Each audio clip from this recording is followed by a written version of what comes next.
Wildlife Trust National Marine Week has just started, so it's a good time to learn about some of the largest creatures on the planet and their smaller cousins and other marine mammals. At the same time, we'll be learning what you and I can do to help and what impact these areas have on climate change.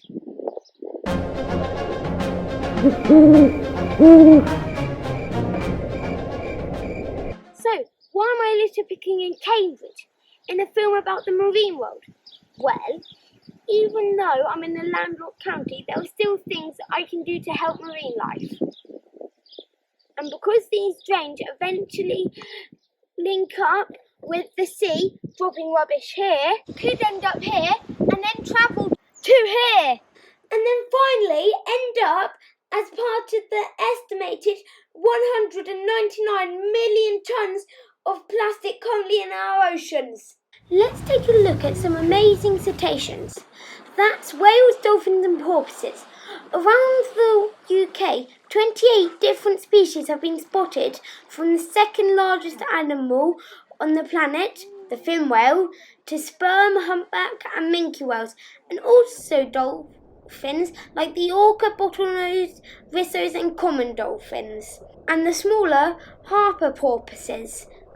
Cetaceans are divided into two groups: baleen whales, these are the great whales, and they are the filter feeders, eating plankton, small species of fish, and toothed whales, which includes all the species of dolphin and porpoises. These have teeth and eat larger prey items, including at times other marine mammals. Typically, baleen whales are larger than toothed whales.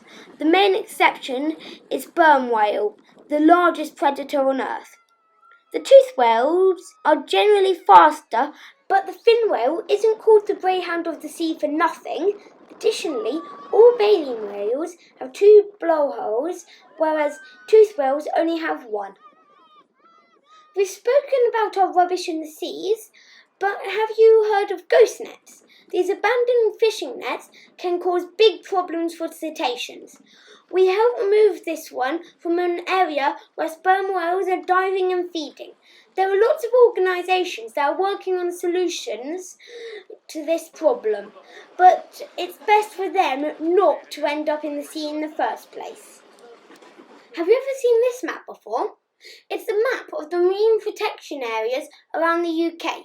Marine protected areas are places at sea where environmentally damaging activities are restricted.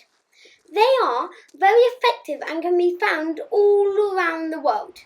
These areas are being expanded and will eventually form a chain of areas around the UK coast which will protect a wide range of marine wildlife and habitats.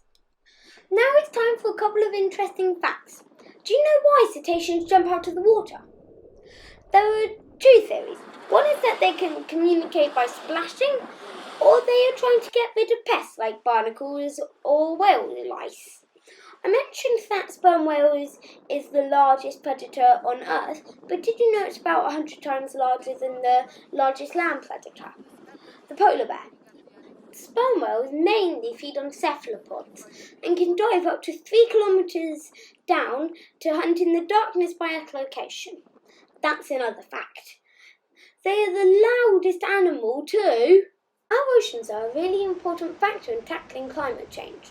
Whales are actually an important part of this as they help feed carbon-absorbing phytoplankton with their poop, and they produce a lot of poop. Another major natural solution to reducing the levels of carbon dioxide in the atmosphere is by ensuring that seagrasses are protected around our coasts. Seagrass meadows have a potential to capture and store huge amounts of carbon dissolved in our seas. Just like trees on land taking carbon from the air to build their trunks, seagrass taking carbon from the water. As they die, this carbon can be trapped at the bottom of the ocean for thousands of years, unless we disturb it. So from the largest of the whales to seagrass, it's important to protect our marine environment, and we can all help by putting litter in the bin and reducing our plastic usage. And with that, goodbye from Naturetastic with Henry. Bye!